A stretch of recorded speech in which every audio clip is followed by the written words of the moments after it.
नमो अरिहन्ताणं नमो सिद्धाणं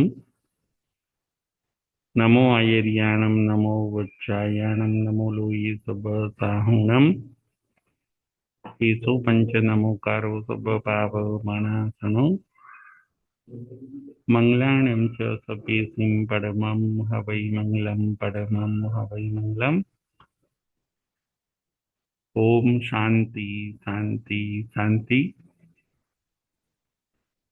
श्रमण भगवान महावीर स्वामीना चरण कमळમાં तथा सद्गुरुदेवना चरण कमळમાં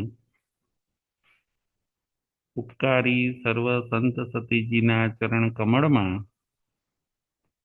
આપણા સૌના અવિરામ ભાવપૂર્વક કોટી કોટી વંદન।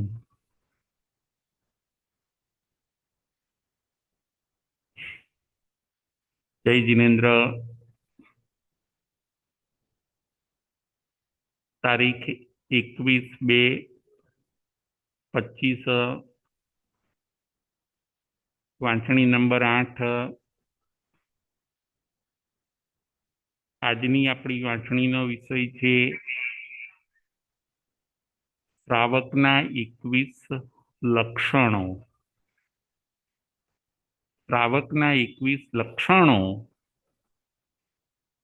એ આપણી વાંચણીનો વિષય છે। આજનો વિષય બહુ અગત્યનો છે। આપણા શ્રાવક જીવનને સ્પર્શતો છે। સાચા શ્રાવકની અંદર અથવા તો સુશ્રાવકની અંદર કેટલા લક્ષણો હોવા જોઈએ એ વાત ઉપર આજે આપણે વિચાર કરીશું। શ્રાવકના 21 લક્ષણો। આપણે ગઈ વખતે શ્રાવકના 21 ગુણ જોયા હોય છે। ગુણ એટલે ક્વોલિટી અને લક્ષણો એટલે સાઇન। ફરીથી, ગુણ એટલે ક્વોલિટી અને લક્ષણો એટલે સાઇન, ચિહ્ન। શ્રાવકના ગુણ પણ 21 છે અને શ્રાવકના લક્ષણ પણ 21 છે। લક્ષણ ઉપરથી લક્ષણી ઓળખાય। જેમ મંદિરનું લક્ષણ શું, કોઈ આપણને પ્રશ્ન પૂછે કે મંદિરનું લક્ષણ શું, તો મંદિરનું લક્ષણ છે ધજા। જ્યાં મંદિર હોય ત્યાં ધજા હોય ને હોય જ, ફ્લેગ। દૂરથી આપણે ધજા જોઈએ અને તરત જ આપણે મંદિરનું અનુમાન કરીશું।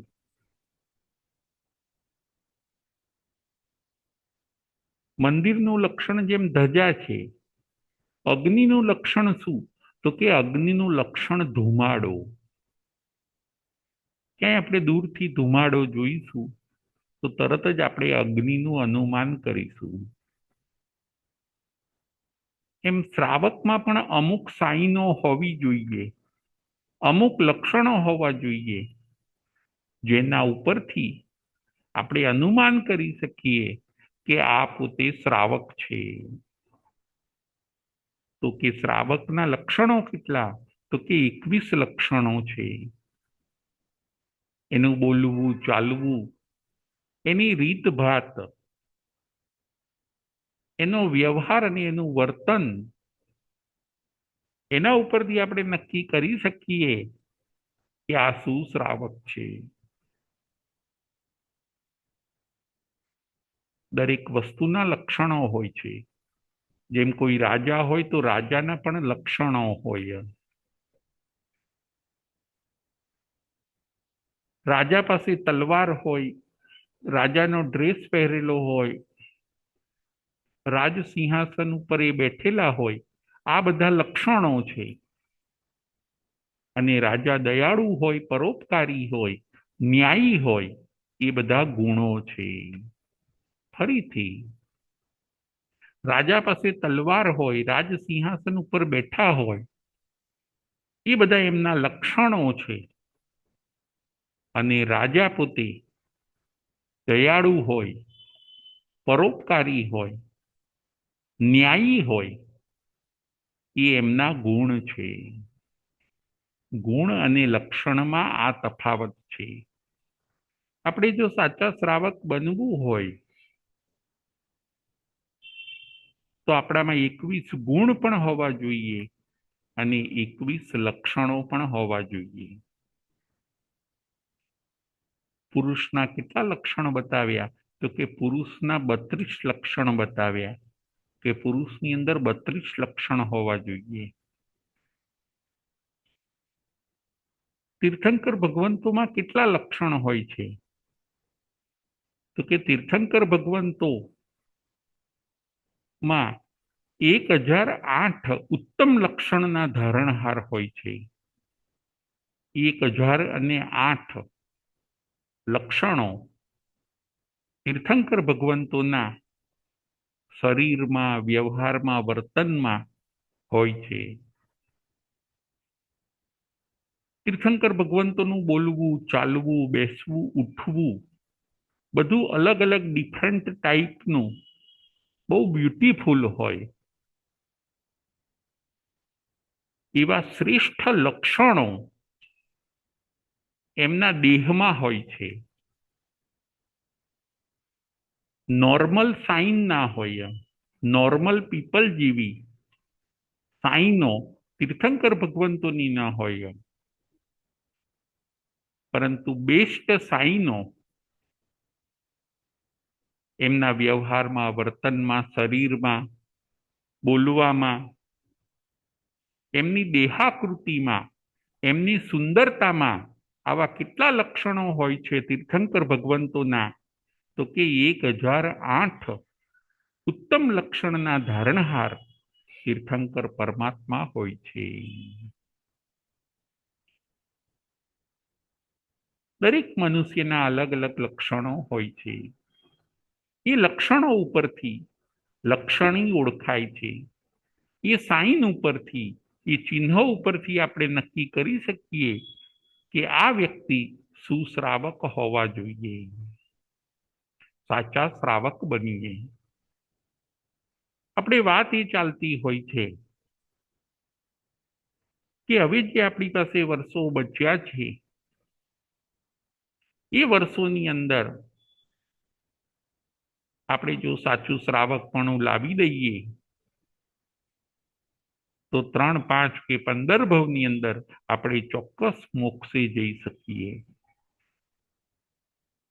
હજી તક છે, હજી ચાન્સ છે, હજી અવસર છે. આપણે ગુરુ પાસે જ્ઞાન લઈને હજી બચેલા વર્ષોની અંદર પણ જો આપણે સંકિત અને શ્રાવકપણું લાવી દઈએ તો આત્માનો બેડો પાર થઈ જાય છે. 9 શ્રેષ્ઠ પદવીઓ, એ 9 શ્રેષ્ઠ પદવીની અંદર શ્રાવકની પદવી બતાવી 7મી. 7મી પદવી શ્રાવકની છે. આપણે સાચા શ્રાવક બનીએ, આપણે પાકા શ્રાવક બનીએ, સ્વપરનું આપણે શ્રેય સાધીએ, પોતાનું અને પરનું બંનેનું કલ્યાણ થાય, બંનેનું શ્રેય થાય એવો હવે આપણે પ્રયત્ન કરીએ. એનું નામ શ્રાવકો. શ્રાવક બનવું એ કેટલું સદભાગ્ય હોય ત્યારે આપણે શ્રાવક બની શકીએ. આપણી કેટલી પુણ્યવાણી હોય ત્યારે આપણે શ્રાવક બની શકીએ. અવસર તો છે, પરંતુ અત્યારે પુરુષાર્થ આપણો નથી. ચાન્સ તો છે, પરંતુ પુરુષાર્થ નથી, પ્રમાદ છે. અને એના કારણે શ્રાવક બનવાનું ચૂકી જવાય છે. કરીશું કરીશું, સમજીશું, પછી એમ કરતા કરતા સમય વ્યતીત થઈ જાય છે અને શ્રાવક બનવાનું જે આપણું સ્વપ્ન હોય છે, શ્રાવક બનવાનું જે આપણું ધ્યેય હોય છે, એ ચૂકાઈ જાય છે. શ્રાવકપણું સહેલું છે. સંસારમાં રહીને પણ તમે શ્રાવક બની શકો છો. તીર્થંકર ભગવંતોએ બતાવેલી આવી સરસ ઉપકારની ભાવનાને આપણે ચરિતાર્થ કરીએ. આપણા કલ્યાણ માટે તીર્થંકર ભગવંતોએ શ્રાવકપણું બતાવ્યું છે કે તમે આટલું કરશો તો પણ ઇનફ છે. તમારો અત્યારે તમારું બળ જો અત્યારે શ્રમણ જીવન લઈ શકે એવું નથી, તો તમે શ્રાવકપણું અંગીકાર કરો. અને જો તમે શ્રાવકપણું અંગીકાર કરશો તો પણ તમે 5મા ગુણસ્થાનકના માલિક અને પછી ધીરે ધીરે આગળ વધી શકશો. અત્યારે શ્રાવકોની સંખ્યા કેટલી? ઘણીવાર આપણને એ પણ વિચાર આવે તો કે અત્યારે શ્રાવકોની સંખ્યા, અઢી દ્વીપની અંદર સંખ્યાતા શ્રાવકો છે અને અઢી દ્વીપની બહાર અસંખ્યાતા શ્રાવિકાઓ છે. અસંખ્યાતા શ્રાવિકાઓ. તિર્યંચ પણ શ્રાવકપણું લઈ શકે છે. તો આપણે તો મનુષ્ય છીએ. સંઘની પંચેન્દ્રિય તિર્યંચો એ પણ 12 વ્રત લે છે, અંગીકાર કરે છે. કોઈ કારણસર વિરાધક બન્યા હોય, વળી પાછા વ્રતોને લઈ લે છે. જાતિ સ્મરણ જ્ઞાનની હેલ્પ મળે છે, વ્રતો લે છે. તિર્યંચપણાની અંદર જ ખૂબ ભાવથી 12 વ્રત પાળે છે અને એ તિર્યંચ પછી કાળ કરીને દેવલોકમાં જાય છે. સંઘની પંચેન્દ્રિય તિર્યંચ પણ શ્રાવકપણું લે છે અને પાળે છે. કેટલાય દ્રષ્ટાંતો શાસ્ત્રોની અંદર આવે છે. નંદ મણિયાર એ દેડકા હોય છે, છતાં પણ એ 12 વ્રત લે છે અને પહેલા દેવલોકની અંદર દેવ બને છે. અઢી દ્વીપની અંદર આવા સંખ્યાતા મનુષ્ય શ્રાવકો છે અને અઢી દ્વીપની બહાર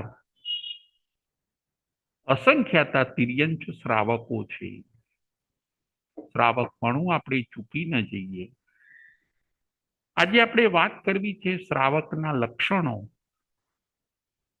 21 છે. એ લક્ષણો ઉપરથી આપણે પરખ કરી શકીએ કે આ શું શ્રાવક છે. કયા કયા 21 લક્ષણો એ આપણે 1 બાય 1 જોઈએ. શ્રાવકનું પહેલું લક્ષણ છે અલ્પ ઈચ્છા. શ્રાવકનું પહેલું લક્ષણ અલ્પ ઈચ્છા. શ્રાવકનું બીજું લક્ષણ અલ્પ આરંભી. શ્રાવકનું બીજું લક્ષણ છે અલ્પ આરંભી. શ્રાવકનું ત્રીજું લક્ષણ અલ્પ પરિગ્રહી. શ્રાવકનું ત્રીજું લક્ષણ છે અલ્પ પરિગ્રહી. ચોથું લક્ષણ છે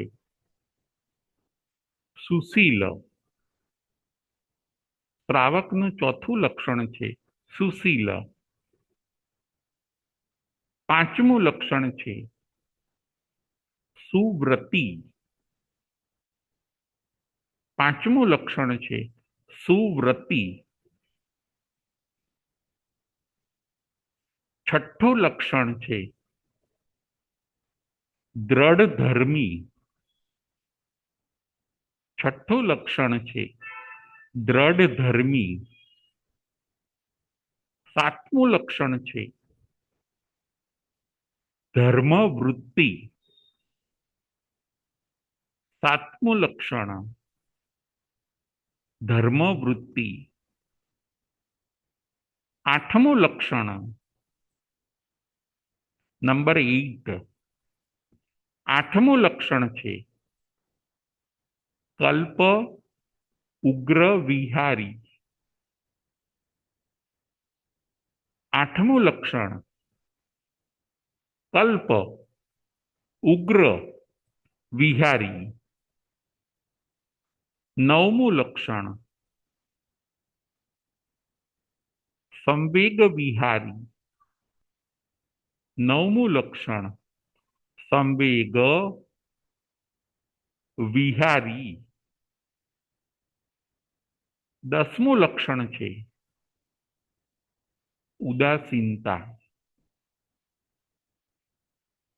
દસમું લક્ષણ ઉદાસીનતા.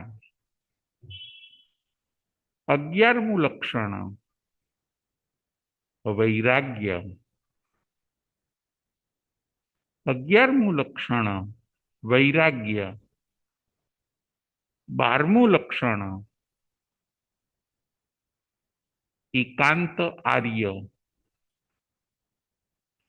12મું લક્ષણ એકાંત આર્ય.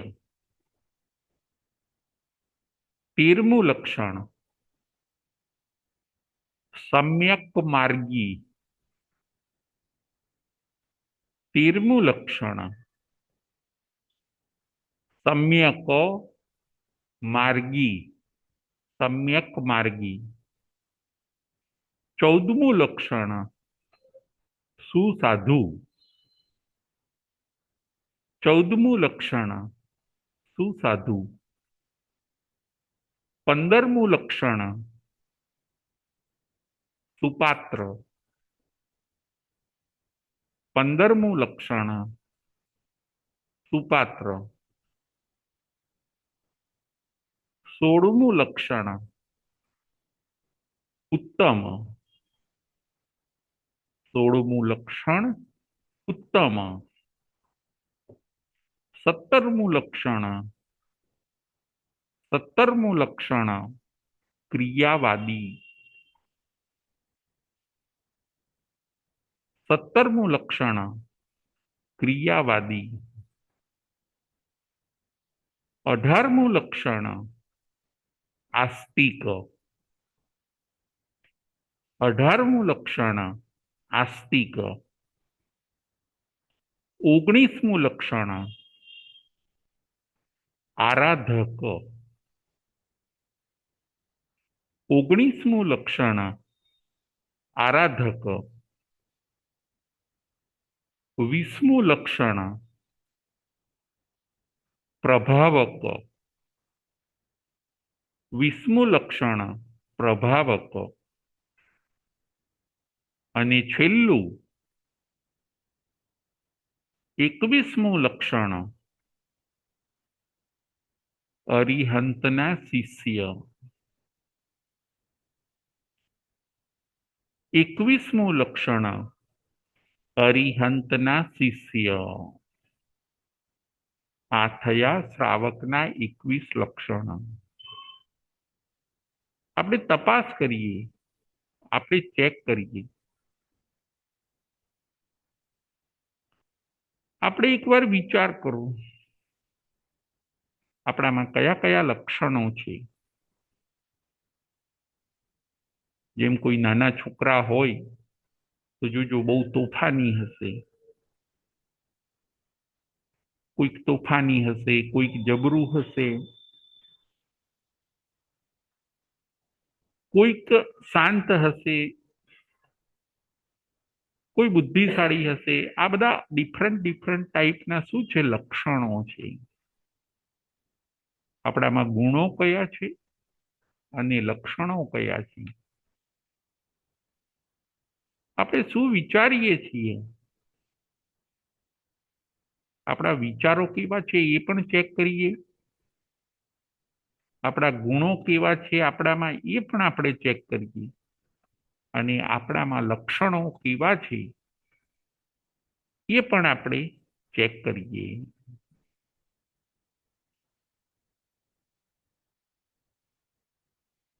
21 લક્ષણ શ્રાવકોના.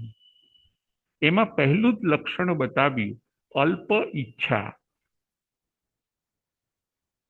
સૌથી જે અગત્યનું લક્ષણ હતું એને ફર્સ્ટ એટલે કે પહેલા જ બતાવ્યું કે શ્રાવક કેવો હોય, તો કે એની અંદર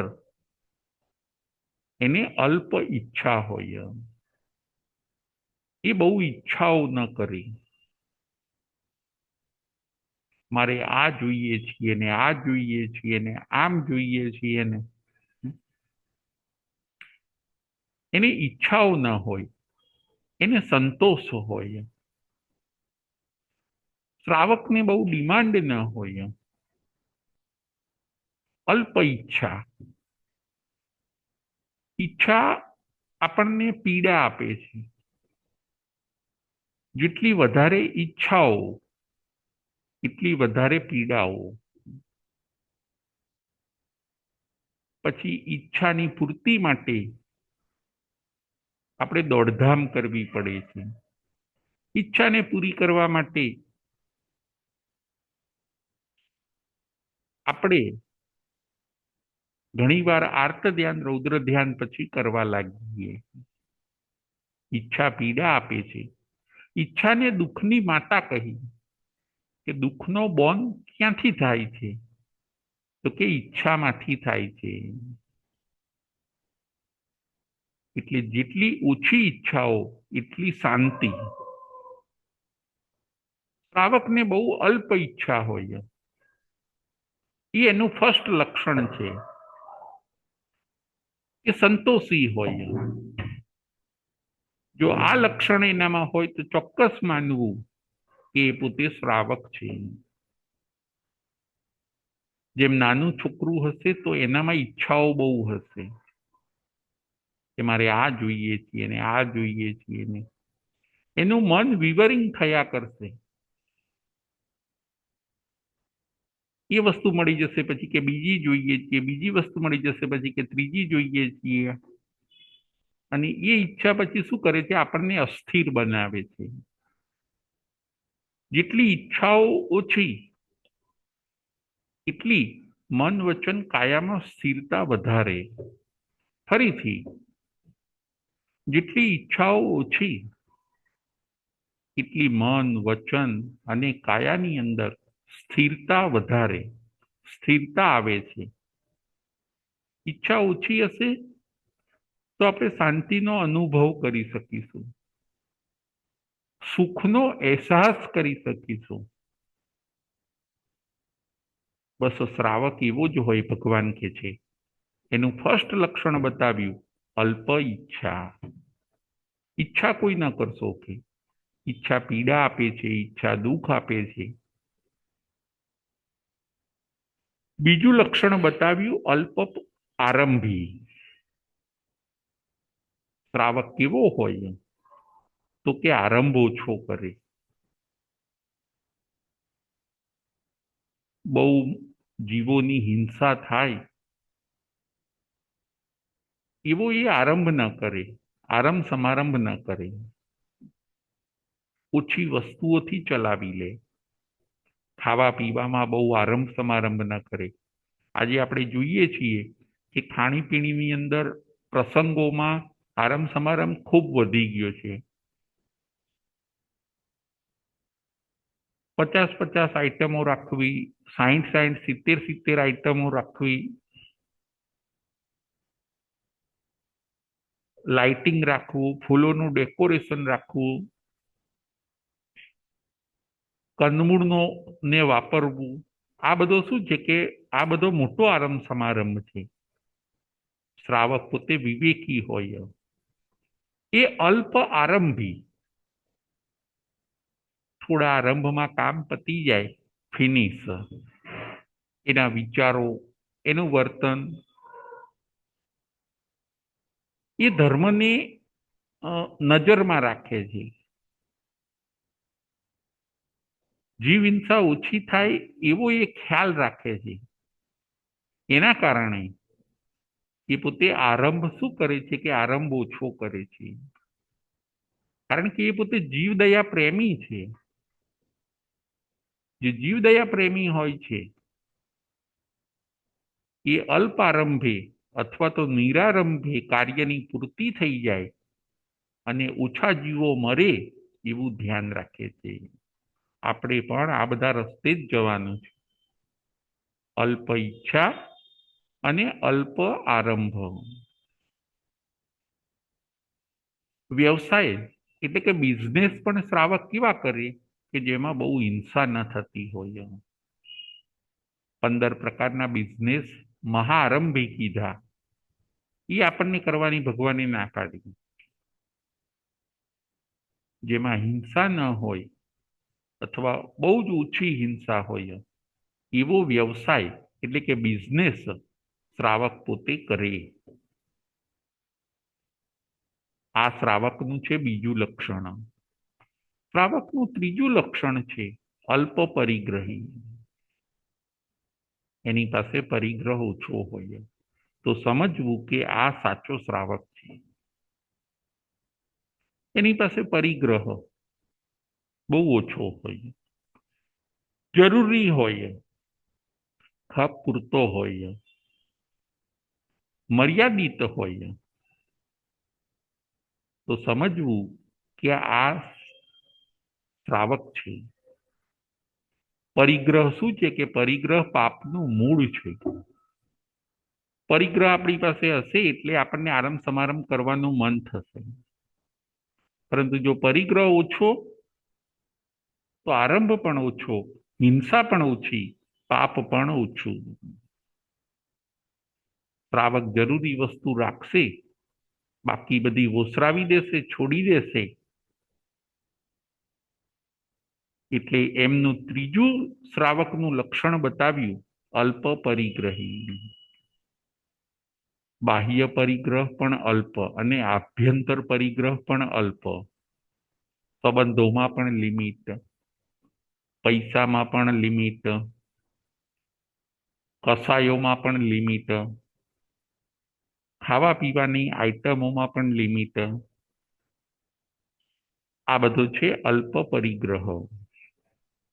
ચોથું લક્ષણ છે સુશીલ. શ્રાવક એ કેવો હોય? સુશીલ હોય, સજ્જન હોય, 7 વ્યસનોથી પર હોય. એનું જીવન નિયમિત હોય. દારૂ, જુગાર, ચોરી, માંસાહાર, શિકાર, આ બધા વ્યસનોથી, સ્મોકિંગ, સિગારેટ, ગુટકા, અલગ અલગ ટાઈપના બધા મોજ શોખ, આ બધાથી પોતાનું જીવન કુશીલ ન બનાવે, પરંતુ આ બધા વ્યસનોનો ત્યાગ કરીને શ્રાવક પોતે પોતાનું જીવન સુશીલ એટલે કે નિયમિત બનાવે. સુશીલ એટલે સદાચાર, સદાચારી હોય. એ છે શ્રાવકનું ચોથું લક્ષણ. સુશીલ એટલે સદાચાર. પાંચમું શ્રાવકનું લક્ષણ છે સુવ્રતિ. સુવ્રતિ એને વ્રતો ઘણા લીધેલા હોવા જોઈએ. શ્રાવક એને કહેવાય કે સદગુરુ પાસે વ્રતો લે, સારા સારા વ્રતો લે. 7 વ્યસનનો ત્યાગ, રોજ નવકાર મંત્રની માળા ગણવાના નું વ્રત, પોરસી કરવાનું વ્રત, સુવ્રત. અમુક પચખાણ જાવ જીવના લે, અમુક પચખાણ 1 વર્ષના લે, અમુક પચખાણ 5 વર્ષના લે. શું વ્રત? ફાઇન ફાઇન બધા વ્રતને આરાધે. ગુરુ પાસે, સદગુરુ પાસે વ્રતોને ઉચરાવે, વ્રતોના મહિમાને જાણે, સમજે, વ્રતોને ફોલો કરે અને જીવનને મર્યાદિત બનાવે, સંયમી બનાવે. એવું નહીં કે કોઈ વ્રત ન હોય, બધું ચાલે. એવું મર્યાદા વગરનું જીવન ન હોય. શ્રાવકનું જીવન કેવું હોય? તો કે સુવ્રતી, સારા સારા નિયમો પોતે સદગુરુ પાસે લે. એ છે શ્રાવકનું 5મું લક્ષણ. શ્રાવકનું 6થું લક્ષણ છે દ્રઢ ધર્મી. ધર્મમાં કેવા હોય? તો કે દ્રઢ હોય. કોઈના ડગાવ્યા ડગે નહીં. આપણે પ્રતિક્રમણની અંદર ઘણી વાર બોલીએ છીએ કે કોઈના ડગાવ્યા ડગે નહીં, કોઈના ચડાવ્યા ચડે નહીં. પર ધનને પથ્થર માને, પર સ્ત્રીને માતા બેન માને. એવા શ્રાવકો દ્રઢ ધર્મી હોય અને પ્રિય ધર્મી હોય. તો માનવું કે આ પોતે સાચા શ્રાવક છે. જો સાચા પણ ડાયમંડ આવતા હોય અને નકલી પણ ડાયમંડ આવતા હોય, પરંતુ સાચા જે ડાયમંડ હશે એની પરખ અલગ હોય છે અને જે નકલી ડાયમંડ હોય એની પરખ પણ અલગ હોય છે. સાચા પણ મોતી આવતા હોય છે અને નકલી મોતી પણ આવતા હોય છે. એને પારખું વ્યક્તિ જ પારખી શકે. જેને સાઇનનું જ્ઞાન હોય એ જ એને પારખી શકે. બાકી ઘણીવાર નકલી મોતી આપણને સાચું મોતી લાગે અને અસલી મોતી આપણને નકલી મોતી લાગે છે. જીવનને બચાવો. જે આપણને સરસ આવું જીવન મળ્યું છે એમાં ભગવાનની આજ્ઞાનું પાલન કરીને આપણે સ્વપરનું શ્રેય સાધવાનું છે. આપણે આપણું પણ શ્રેય કરવાનું છે અને આપણા સમીપવર્તી બધા જીવોનું પણ શ્રેય કરવાનું છે. જો આપણા જીવનમાં ધર્મ હશે તો આપણું આચરણ જોઈને બીજા પણ એમાંથી પ્રેરણા લે છે. આપણું જો સારું જીવન હશે તો બીજા અનુમોદના કરીને પુણ્ય બાંધશે. બાકી જો આપણું જીવન જ બરાબર નહીં હોય, વ્રતવાળું નહીં હોય, નિયમિત નહીં હોય, વ્યસન વિનાનું નહીં હોય અને મન મોજીલું જો જીવન હશે તો એનાથી બીજા પણ એવી જ પ્રેરણા લેશે અને પોતાના જીવનને એ લોકો પણ બગાડી દે છે. જીવનને બગીચો પણ બનાવી શકાય છે અને જીવનને ઉકરડો પણ બનાવી શકાય છે. ફરીથી જીવનને બગીચો પણ બનાવી શકાય છે અને જીવનને ઉકરડો પણ બનાવી શકાય છે. આત્માને પરમાત્મા પણ બનાવી શકાય છે અને આત્માને પામર આત્મા પણ બનાવી શકાય છે. જેનામાં જે શક્તિ હોય એ પ્રમાણે એને ધર્મ માર્ગે આગળ વધવું જોઈએ. ભગવાને એ જ કીધું કે તમારામાં જે શક્તિ હોય એ પ્રમાણે તમે આગળ વધો, શક્તિને ગોપવશો નહીં.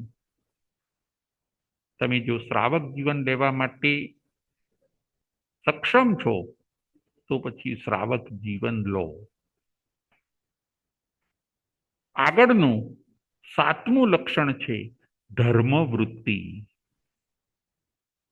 શ્રાવકનું 7મું લક્ષણ છે ધર્મવૃત્તિ. એની વૃત્તિ કેવી હોય? येन केन प्रकारेण ધર્મ કેમ થાય અથવા તો મારા જીવનમાં ધર્મ કેમ વધે એવી એને ભાવના રહ્યા કરતી હોય. મારી લાઈફમાં ધર્મનો કેવી રીતે ગ્રોથ વધે એવી વૃત્તિ એને રહ્યા કરતી હોય.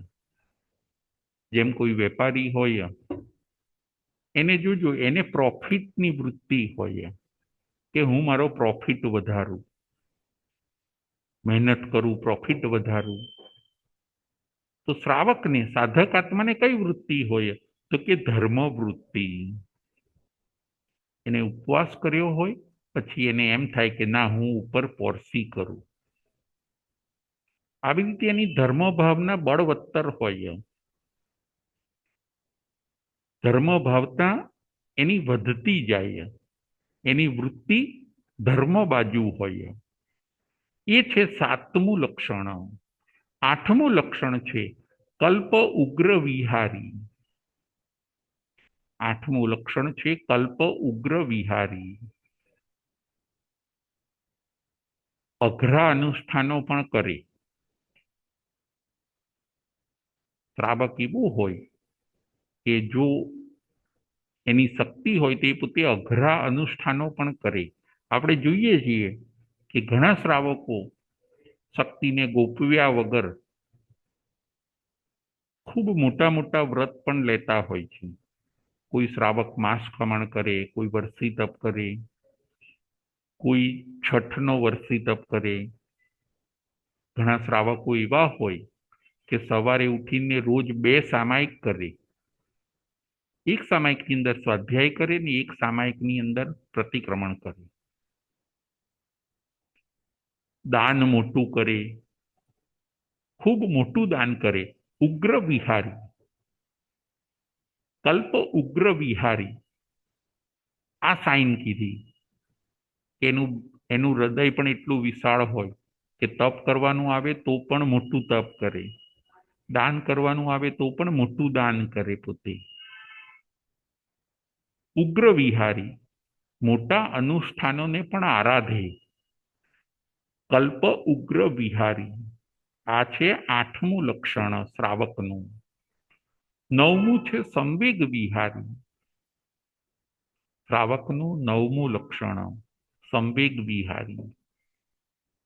સંવેગ વિહારી એટલે મોક્ષની અભિલાષા. બસ એને દરેક જે કાર્ય કરે છે એની અંદર એને એક જ ભાવના રહેતી હોય કે મારે ક્યાં જવું છે? તો કે મારે મોક્ષે જવું છે.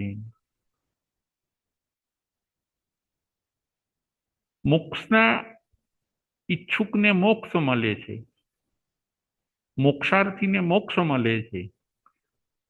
જે ધનના અર્થી છે એને ધન મળે છે, અને જે વિદ્યાના અર્થી છે એને વિદ્યા મળે છે. જે વિદ્યાના અર્થી હોય એને વિદ્યા મળે છે. જે ધનના અર્થી છે કે મારે ધન કમાવું છે એને ધન મળે છે. અને જે મોક્ષાર્થી છે, મોક્ષના અભિલાષી છે, એને મોક્ષ મળે છે. કારણ કે જેવી રુચિ હોય એ પ્રમાણે પુરુષાર્થ આગળ વધે છે. એટલે કે શ્રાવક કેવા હોય પોતે?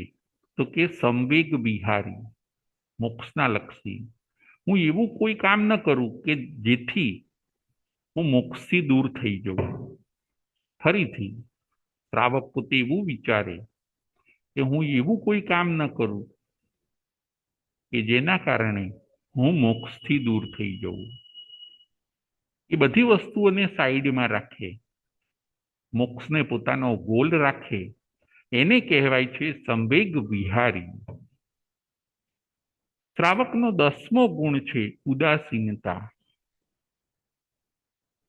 ઉદાસીનતા 10મું લક્ષણ. ઉદાસીનતા એટલે કદાચ પાપ કરવું પડે ને કરે, પરંતુ એ કરવા જેવું નથી એવું માને. ઉદાસીનતા રાખે, ઉદાસ રહે.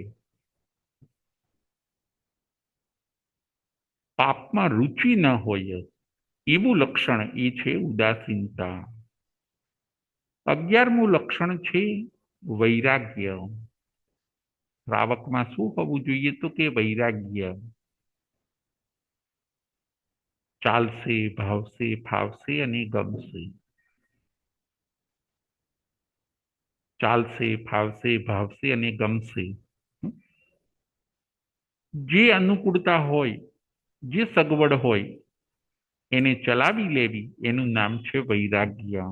શ્રાવકમાં પોતામાં ઓછા વત્તા અંશે પણ વૈરાગ્ય હોય. 12મું લક્ષણ છે એકાંત આર્ય. એ પોતે આર્ય દેશમાં વસવાટ કરે, અનાર્ય દેશમાં જાય નહીં. અનાર્ય દેશમાં જવાથી ઘણીવાર આપણો આચાર બગડી જતો હોય છે. પશ્ચિમી સંસ્કૃતિનું અનુકરણ ન કરે, આર્ય સંસ્કૃતિને મહત્વ આપે. પહેરવેશમાં, ખાણીપીણીમાં, એ બધા વ્યવહારમાં આર્યપણું શોભે, આર્યપણું જળવાય એવી રીતે રહે. ખાણીપીણી, પહેરવેશ પણ એવો ઉદ્ભટ ન રાખે કે જે પશ્ચિમના દેશોમાં હોય છે.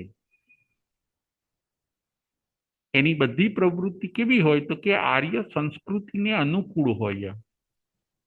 જે આપણી જૈન સંસ્કૃતિ છે એ પ્રમાણે એ જીવે. એવું જો લક્ષણ હોય તો માનવાનું કે આ પોતે સુશ્રાવક છે. 13મું લક્ષણ છે સમ્યક માર્ગી. સમ્યક માર્ગી એટલે સાચા માર્ગે ચાલે. ન્યાય, નીતિ, પ્રામાણિકતા એ છે સાચો માર્ગ. ન્યાય, નીતિ, પ્રામાણિકતા, સાચું બોલવું, સંભાવ રાખવો, એ બધો છે સમ્યક માર્ગ. મિથ્યા માર્ગે પોતે ચાલે નહીં. 14મો ગુણ છે સુસાધુ. એનામાં શ્રાવકની અંદર સુસાધુ એટલે કે સાધુ જેવી સજ્જનતા હોય. જેમ સાધુમાં કેવી સજ્જનતા હોય છે, સાધુ ભગવાન તો કેવા હોનેસ્ટ હોય છે, બસ એવું જ એવી સુસાધુતા શ્રાવકમાં હોય છે. સુસાધુ એટલે સજ્જનતા. શ્રાવકમાં પૂરેપૂરી સજ્જનતા હોય, દુર્જનતા ન હોય. આગળનો ગુણ 15મો છે સુપાત્ર. એ આત્મા કેવો હોય? સુપાત્ર, કુપાત્ર ન હોય. જેમ પુત્ર હોય ને તો સુપુત્ર પણ હોય ને કુપુત્ર પણ હોય. જેનામાં પુત્રના લક્ષણો બરાબર હોય, અથવા તો જે પુત્રની જવાબદારી જે હોય એ નિભાવે, એ સુપુત્ર. અને પુત્રની જે જવાબદારી હોય એ ન નિભાવે પોતે, તો કુપુત્ર. એ રીતે સુશિષ્ય પણ હોય છે અને કુશિષ્ય પણ હોય છે. સુશિષ્ય એટલે સારા શિષ્યની જે જવાબદારી હોય એ બધી ટેકલ કરે તો એ સુશિષ્ય. અને જો શિષ્યપણાના ગુણો કે લક્ષણો જેનામાં નથી, એ છે કુશિષ્ય. સુપાત્ર. શ્રાવક કેવો હોય? સુપાત્ર. એના ઉપર બધા વિશ્વાસ મૂકે એવું એનું જીવન હોય. 16મો ગુણ છે ઉત્તમ. વ્યવહારમાં, વર્તનમાં ઉત્તમતા ઝળકે. ઉત્તમ એટલે ક્વોલિટી, બેસ્ટ. એનું બોલવું, ચાલવું, એનો વ્યવહાર, એ બધું શ્રાવકનું કેવું હોય? તો કે ઉત્તમ હોય, નોર્મલ ન હોય, ચીલાચાલુ ન હોય. એનો હાવભાવ એ બધું ઉત્તમ કોટીનો હોય, ઉચ્ચ કોટીનો હોય. 17મો ગુણ છે ક્રિયાવાદી. 17મું લક્ષણ છે ક્રિયાવાદી. શ્રાવક પોતે કેવો હોય? તો કે ક્રિયાવાદી, ક્રિયાને કરે, ખાલી ભાવને જ મહત્વ ના આપે કે બસ આપણા ભાવ સારા છે ને. દાનના ભાવ હોય તો પછી દાનની ક્રિયા પણ કરવી જોઈએ. જો તમને રિયલમાં સામાયિકના ભાવ હોય તો પછી તમારે સામાયિકની ક્રિયા પણ કરવી જોઈએ. જો તમને રિયલમાં સેવાના ભાવ હોય તો તમારે સેવા પણ કરવી જોઈએ. આજે ઘણા લોકો કહે છે કે અમને આ સારા ભાવ છે, અમને સેવાના ભાવ છે, અમને દાનના ભાવ છે, અમને તપ કરવાના પણ બહુ ભાવ છે, અમને વર્ષી તપ કરવાના પણ બહુ ભાવ છે. પણ ક્રિયામાં ઘણા લોકો મૂકતા નથી. જ્યારે જે સુશ્રાવક હોય એ તો પછી એની રુચિ જ એટલી પ્રબળ હોય કે ઓન ધ સ્પોટ એ પોતે ડીલે કર્યા વગર ક્રિયામાં એ ભાવને મૂર્તિમંત બનાવી દે છે. એ એના સારા ભાવને ક્રિયાની અંદર શું કરી કાઢે છે? તો કે મઢી કાઢે છે. સામાયિકના ભાવ થયા, ઓકે, તો પછી એ સામાયિક કરશે, સામાયિકની પણ ક્રિયા કરશે. એટલે ખાલી ભાવોની જ વાત ન કરે, એ ક્રિયાવાદી હોય. એ છે 17મું લક્ષણ. 18મું લક્ષણ છે આસ્તિક. શ્રાવક પોતે કેવો હોય? તો કે આસ્તિક, નાસ્તિક ના હોય. આસ્તિક એટલે એની શ્રદ્ધા બહુ પ્રબળ હોય.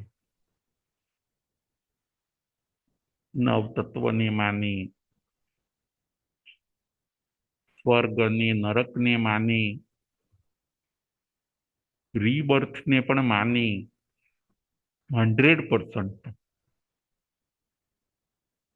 અને બીજાને પણ એ શ્રદ્ધા કરાવે, એવો આસ્તિક હોય. નાસ્તિક ના હોય કે આ બધું નથી, અથવા તો ડાઉટ પણ ન કરે, કારણ કે એને સમજી વિચારીને પોતાના જ્ઞાનને એવું સોલિડ કર્યું છે કે એનામાં હવે આસ્તિકતા જબરજસ્ત આવી ગઈ હોય. બધું નથી એવું ન માને કે આ બધું ક્યાં છે, સ્વર્ગ અને નરક કોણે જોયું. એવા વિચારો જો હોય તો એ પોતે નાસ્તિક છે, એ શ્રાવક નથી. પરંતુ પુણ્ય છે, પાપ છે, સ્વર્ગ છે, મોક્ષ છે, મોક્ષનો ઉપાય છે, આવું બધું, આવી બધી જેને પાક્કી શ્રદ્ધા હોય એ જીવને કહેવાય છે આસ્તિક. જેને આવી પાક્કી શ્રદ્ધા નથી હોતી એને કહેવાય છે નાસ્તિક. 19મું લક્ષણ છે આરાધકો. શ્રાવકનું 19મું લક્ષણ આરાધકો. વ્રતો તોડે નહીં, વ્રતોને પાળે પોતે.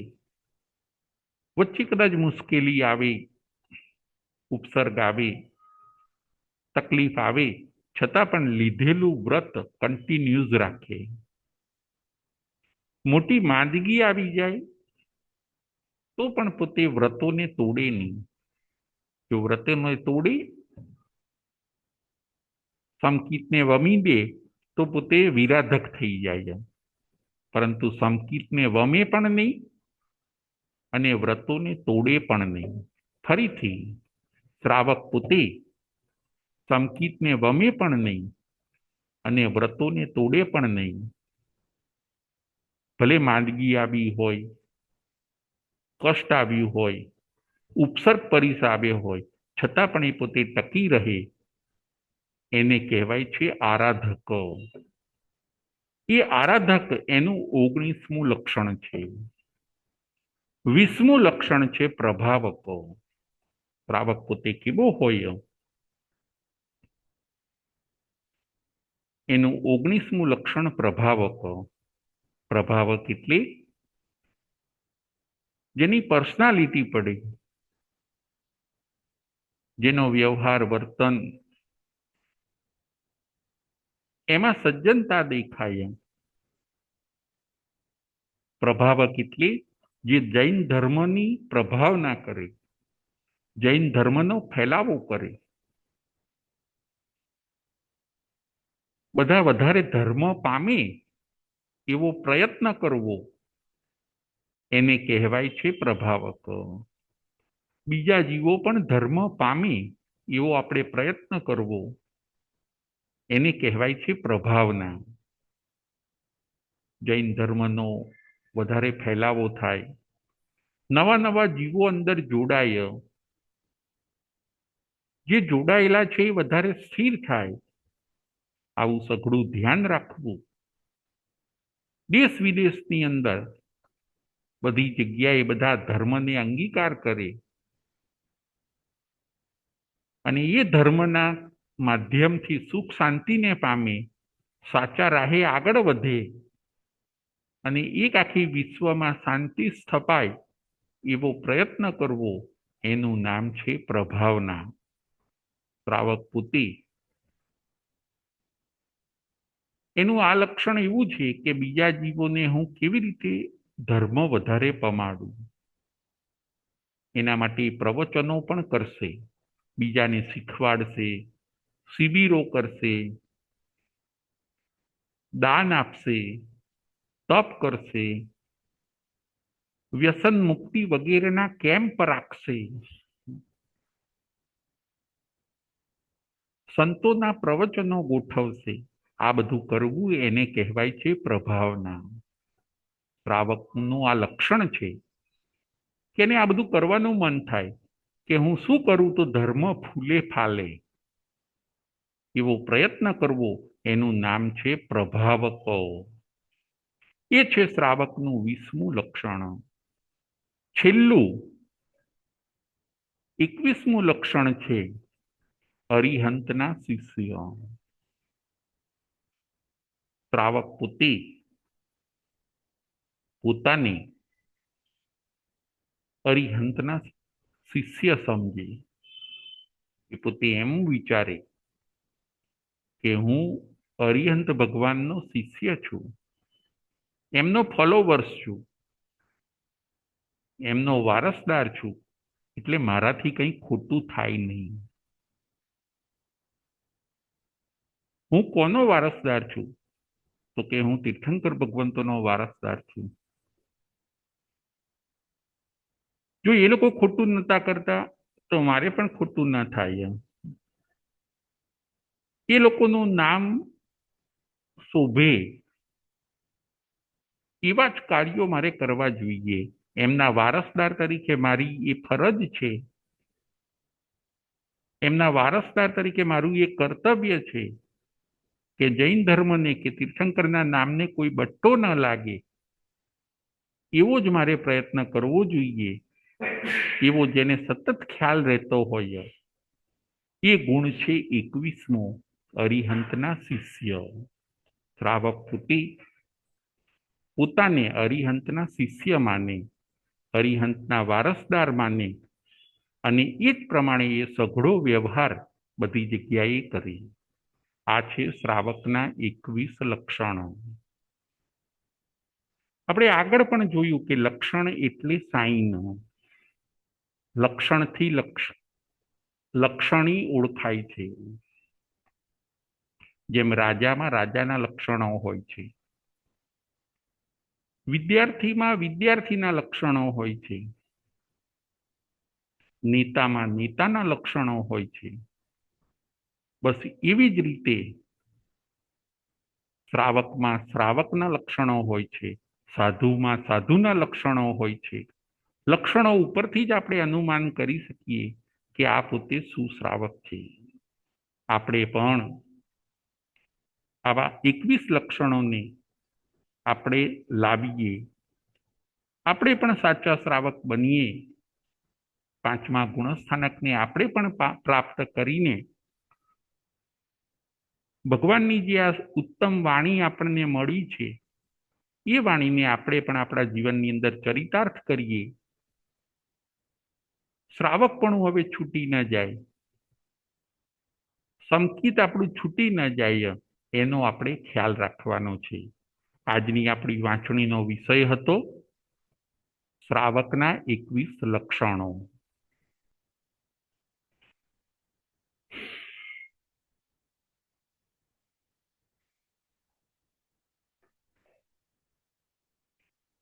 પ્રશ્નોત્તરી.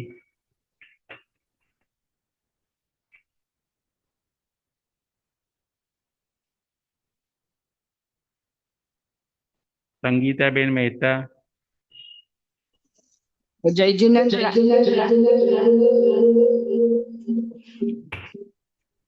હા, હજી ક્લિયર નથી સંભળાતું. સંગીતાબેન બોલો. જય જીનેન્દ્ર. એક મિનિટ. હા બોલો, ક્લિયર. હા, સંગીતાબેન મહેતા બોલો. જય જીનેન્દ્ર. રાજુભાઈ, જય હા જીનેન્દ્ર. સંભળાયું. હા, ભાઈ વાંચણી નંબર કયો છે? વાંચણી નંબર 8 છે. હા, 8 નંબર. 8. 8. આપણે જે ઓકે. મંગળવારે કરીએ છીએ ને, જે આપણે શુક્રવારે કરીએ એ 8. અચ્છા, ઓકે. બીજું કઈ પૂછવું હતું સંગીતાબેન? બીજું ના કઈ? ના, બસ આટલું જ. હા, કેમ રહે છે? તમે તમારો અભિપ્રાય આપો. બધું બરાબર છે હા, સંગીતાબેન? બરાબર છે. બધું ફાઇન ચાલે છે ને બધું? હા હા ઓકે ઓકે, થેન્ક યુ. હા, થેન્ક યુ. ઓકે, હવે કલ્પનાબેન શાહ.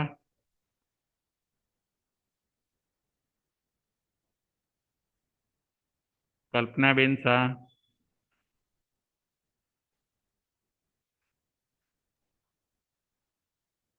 અશોકભાઈ શાહ.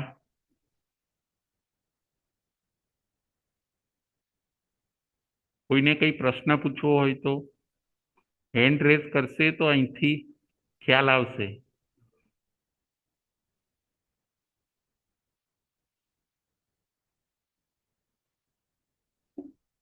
કોઈને કઈ પ્રશ્ન પૂછવો હોય તો ચાલો. હવે પ્રશ્ન આપેલા આવ્યા હતા ભાઈ.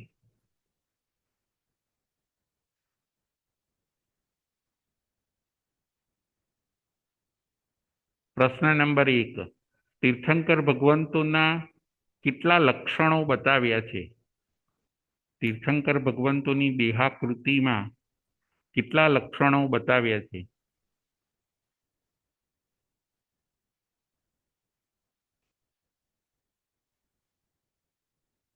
તીર્થંકરોની દેહાકૃતિમાં કેટલા લક્ષણો બતાવ્યા છે? કલ્પનાબેન શાહ. જય જીનેન્દ્ર. જય જીનેન્દ્ર. તીર્થંકર ભગવાનના 1008 લક્ષણ બતાવ્યા છે. બહુ સરસ, બહુ સરસ. 1008 ઉત્તમ લક્ષણના ધારણહાર. બહુ સરસ. પછી અઢીદ્વીપમાં કેટલા શ્રાવકો છે અને અઢીદ્વીપની બહાર કેટલા શ્રાવકો છે? અઢીદ્વીપમાં કેટલા શ્રાવકો છે અને અઢીદ્વીપની બહાર કેટલા શ્રાવકો છે? સંગીતાબેન. અઢીદ્વીપમાં સંખ્યાતા અને અઢીદ્વીપની બહાર અસંખ્યાતા જ શ્રાવકો છે. બહુ સરસ, બહુ સરસ. હવે છેલ્લો પ્રશ્ન. શ્રાવકના 21 લક્ષણો કયા કયા છે? શ્રાવકના 21 લક્ષણો કયા કયા છે? કલ્પનાબેન શાહ. જય જીનેન્દ્ર. જય જીનેન્દ્ર. શ્રાવકના 21 લક્ષણો છે.